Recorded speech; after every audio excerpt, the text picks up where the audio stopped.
بسم اللہ الرحمن الرحیم۔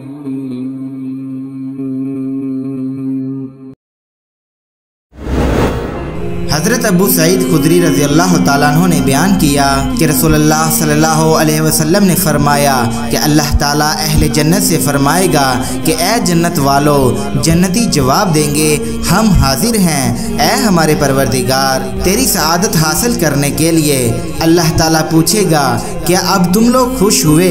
وہ کہیں گے اے ہمارے رب، کیا اب بھی بھلا ہم راضی نہ ہوں گے، کیونکہ اب تو نے ہمیں وہ سب کچھ دے دیا جو اپنی مخلوق کے کسی آدمی کو نہیں دیا۔ اللہ تعالیٰ فرمائے گا کہ میں تمہیں اس سے بھی بہتر چیز دوں گا۔ جنتی کہیں گے کہ اے ہمارے رب، اس سے بہتر اور بھلا کیا چیز ہو سکتی ہے؟ اللہ تعالیٰ فرمائے گا کہ اب میں تمہارے لیے اپنی رضامندی کو ہمیشہ کے لیے دائمی کر دوں گا، یعنی اس کے بعد کبھی بھی تم پر ناراض نہیں ہوں گا۔